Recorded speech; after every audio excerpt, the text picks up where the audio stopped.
Some of the more frequently asked questions regarding cleft lip, involves treatment and cure. And to dig deeper about the matter, let's ask today's special guest, trained Senior Vice President and Regional Director in Asia, Mamta Carroll. Good morning. Hi. Good morning, Mamta. We're good. Thank you for joining us here Exactly. today. It's great to have you. So before we talk about Smile Train, could you explain a little bit? I mean, that one just kind of still stuck out in my mind as to, it's based on ethnicity. How is this happening more frequently for a country like ours? Right. So cleft is a problem which could happen to anyone. Right. It's a birth difference, and basically the statistics are like 1 in 700. So it could be Asia, it could be Africa, it could be anywhere in the world. So that's what it is, and that's where Smile Train is focused. So we are the largest cleft-focused international NGO, with a single focus on just cleft lip and palates. That's what we do, and our sustainable approach, basically a model with a sustainable approach which empowers local medical doctors and teams to do these surgeries free of cost for poor children. Wow. What was the beginning? How did Smile Train initially focus on this particular problem to begin with? Right. So we started in 1999, that is when Smile Train was founded, and we said that we will only focus on one solvable birth difference, and we will really make a difference. And we will basically measure the outcome of our work. And that will come only with a focus on one solvable problem, which is cleft lip and palate, which was basically kind of, ignored as a birth difference, in many countries. So we said we will only focus on this, and with a vision that every child, every person, in fact, everyone will have the opportunity and the availability for free and high quality comprehensive cleft care treatment around the world. That is how we started, and today we work with more than 1,100 partners worldwide, partner hospitals in more than 90 plus countries all over the world. Yeah, that is how quite extensive. Yeah, I know, and they can have the treatment for free, right? Yes, absolutely. That's amazing. So we're talking about the cleft issues here, especially in Indonesia. What is the number of cleft lips cases in Southeast Asia, in particular Indonesia, and how does it compare to the global numbers? Right.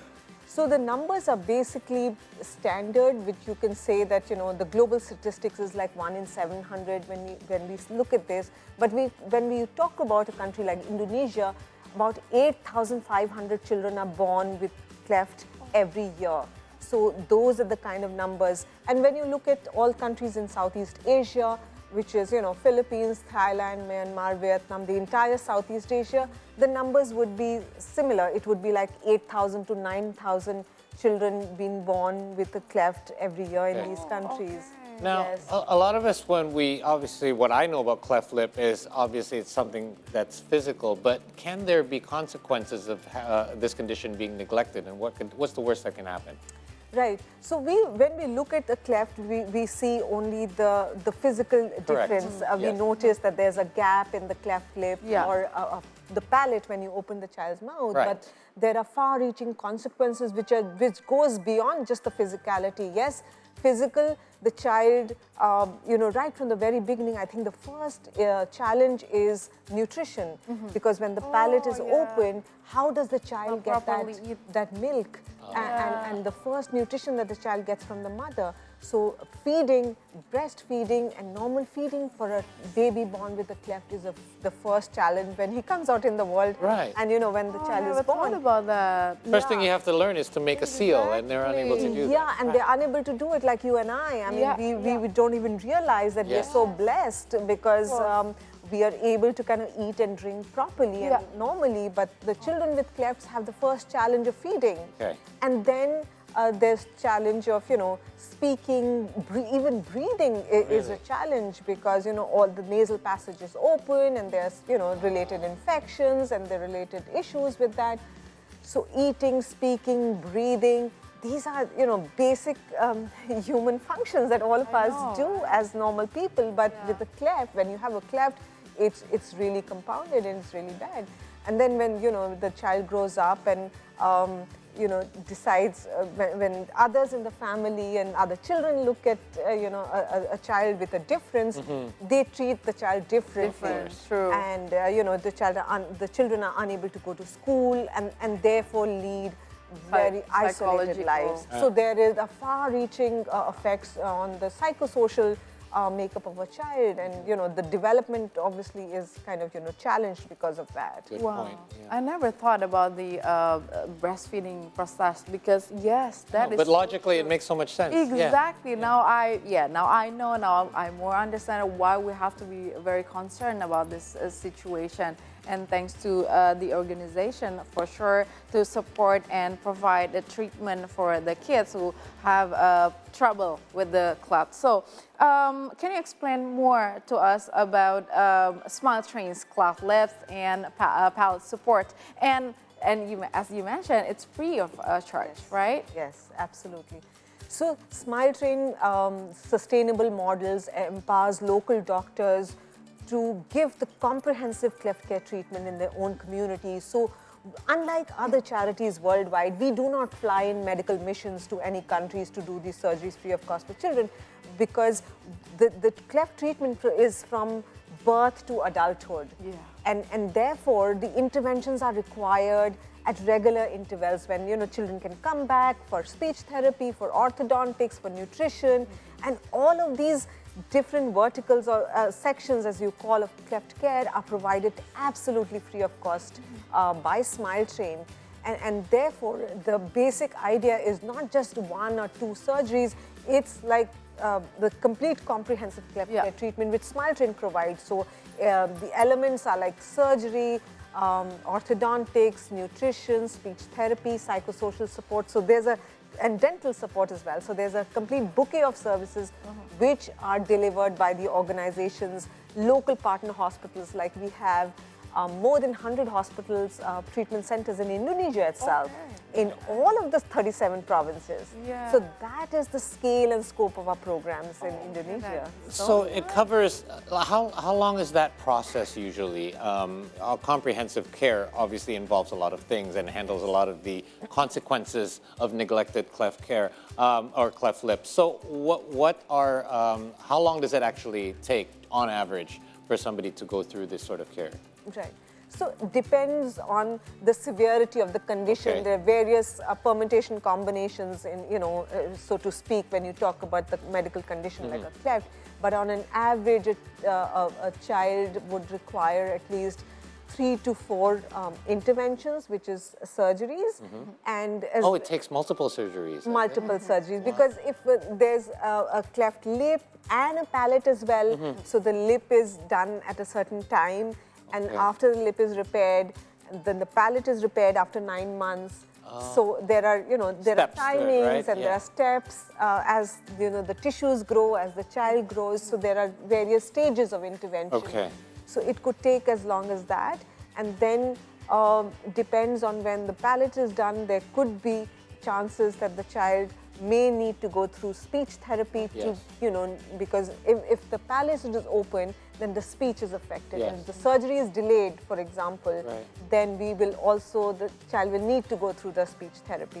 So all of these related interventions do take time, or orthodontics, because the gums and the teeth are malformed because of the cleft. So they have to be set right. So there's a lot of moving parts here in Smile Train. We're not just talking about medical professionals here. We're also talking about therapists. Exactly. The teams. We're talking about cleft care teams. Yeah. Of course. I have a cousin who was born with a cleft lips, and I saw it from she was born, and then she has to go through several kind of operations, surgery, and everything. And the last operation is a beauty surgeon, because she has to do the contracted the face and everything. So basically, now she turned to be a big girl and been through a lot of surgery. That's why I just realized about the first thing as a baby, she didn't got the breastfeeding properly because of the Because of situation. that, right. Exactly. So we know that Smile Train has been here in Indonesia for more than 20 years for the support, for the treatment, surgery, and everything to take care about the issue here in Indonesia. What is the biggest challenge dealing with the cleft lip cases here? Right. So the biggest challenge for us is basically awareness, creating that awareness, letting the people know, letting people who really need the treatment know that one, it is curable, it is treatable. It is not the curse of gods as people usually believe it is. Yeah, it's an old belief, right? Yeah, and also it is available totally free.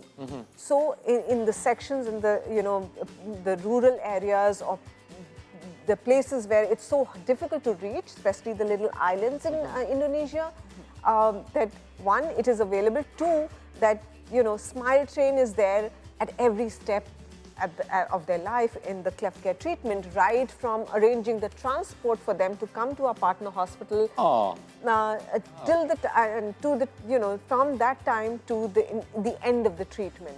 Okay. And all is required is their presence. So we will arrange everything. So we work, we have amazing partners in Indonesia. We partner with the Indonesian Army, with the Indonesian police. Really? Yeah, and they are the ones who actually facilitate all the outreach and help us. So logistically, they must come in very handy then. Absolutely. Right. They come and do the awareness bit for us because their reach is where no one else can reach. Of course. Right? Of so course. they know every village, they know every home. Yeah. They go down, their teams are like everywhere. Accessible. So when they partner with an organization like ours, they are the ones who are going to spread the message of clefts. Yeah. That it's treatable and come to a Smile Train center for surgery. So the organization can help everyone, even in the remote areas. Yes. I think one of the main probably challenges would be not just awareness, but maybe somebody who lives in the far outreach of Indonesia might not think they have access just because they're far from everything, and I think it's great that you guys have a program where you can actually pick them up and bring them to, you have thousands of partners as well, right? Hospitals. Absolutely. Yeah, there you go. Absolutely. Okay, so let's talk a little bit about your experiences. What are some of, I'm sure you've had many success stories, but is there one in particular that just kind of sticks out in your mind as something that can serve to be an inspiration to others? Right, there are several, but I will... Yeah, I'm sure it's hard to pick one, right? Yeah, very hard to pick one because every child, every person who is treated in a Smile Train center is a story in itself, is a world in itself. But I would particularly like to, because I'm in Indonesia today and I'm talking to both of you, that we'd like to talk about Anugrah, who is a child who came from West Java. Okay. He is 13 years of age, and again, it belongs to a very, very, very poor family. His father actually sells, these local snacks in the neighborhood. So he goes with a little snack box on his head and kind of goes to every home to sell that. Obviously would not be able to afford any sort of and he has siblings at home and they're very, very poor, and he did not know he's born with a cleft, and he's born with a cleft lip and palate, and he did not know that the parents did not know that this treatment is available, and they continue to live a life in isolation, and he did not go to school, although he's like 13. Right. Because of that. Because of that, and of the fear that children will ridicule him and ostracize him and so on and so forth. And then one day, one of the neighbors, their child was also, in the neighborhood, in the community, born with a cleft, and they came to a Smile Train center and got their child operated. And they are the ones who came back and told them that somehow they got to know that, oh, why would you like to live like this? And, the treatment is available. So it was the awareness and then the accessibility, right? So someone came and picked them up. So the hospital social worker, because they go door to door and everything, and we support that as well, they are the ones who went there. They spoke to the parents and they picked them up and they got them. And they got them for treatment, and you see Anugrah today. I mean, on Sunday, in fact, last Sunday, there was a run in Jakarta, Right. and Anugrah flagged that off for us. Really? Yeah. Oh, so he was the one at the starting line. Exactly. No So he way. was the one who flagged that out, and we had like 200 people running for the cause of Cleft and so on and so forth in Right. Jakarta. It was an amazing event, and Anugrah was there. How extensive was his treatment? Like, how long did it go for? Yeah, Anugrah, a few surgeries Okay. are still in the process. He's just had one for now Okay. because, it's pretty late, like 13 years. He's got a primary. Yeah. Primary means like the first surgery. Yeah. Okay. So there will be There will be more to come, but at least he's already down the right path. Yeah, Yes, amazing, right? The courage to change. And it's amazing the hope that is coming. what a coincidence. The help. 1 in every 700 on average, and there happens to be one in the same neighborhood as them, was able to refer them to it. Otherwise, they would never have known, right? There you Such go. an amazing story, and that's remind us that no matter how old someone who lives with a cleft lips, it can be cured. Absolutely. As long as they want to go to the clinic, to the hospital, and ask for help, for sure. And so this year, 2020 is about to conclude it. So what is the next project from Smile Indonesia, and to help more people, more children about the situation? Right. So as I said that, comprehensive, just not one treatment, one intervention, Yeah. comprehensive cleft care is Smile Train's focus. Yeah. And for not just 2023, but years to come, Yeah. our focus will remain comprehensive care and to grow in the other elements of treatment and, treat the whole child. So we are going to make further, we will make further partnerships in speech, in orthodontics, in nutrition, and in psychosocial support, which is so important. So this is going to be the focus for Indonesia as well, that how do we, today, for example, we support comprehensive care in not all hospitals, because those teams are not available, and we're trying to get those resources available. We're also very strong in training, so we train all the cleft care providers in the best, in the latest which is happening in this field, whether it is internationally or locally. We train all of these people and how to deliver this care, best quality care. So our focus now is one, training, to train in comprehensive care and to grow the programs. Amazing. This is what our focus is going to be. We need to support this. Absolutely. right? So let's say somebody's watching this right now and has a family member or friend that could use your services. How can they reach out? What's the first step? Right. So we are on all social media channels. Okay. Our Facebook page, we have Smile Train Indonesia, Smile Train Philippines, Smile Train Myanmar, Smile Train Vietnam, Thailand, anywhere. Okay. So they can log on and they can get in touch with us, and our teams are going to respond immediately. Then we have our website. Okay. So all of these countries have separate websites, Yes. but one can also go on to smiletrain.org. Okay. And get in touch with us, and our teams will get in touch with them immediately. Nice. Correct. So if you're perhaps... Really easy. Yeah, perhaps if you're viewing this outside of Indonesia, then do check smiletrain.org to find a Smile Train near you. And if you are in Indonesia, you can specifically go to smiletrainindonesia.org, or you can just check out Instagram. Indonesians love Instagram, so it's at Smile Train Indonesia to find out more as well.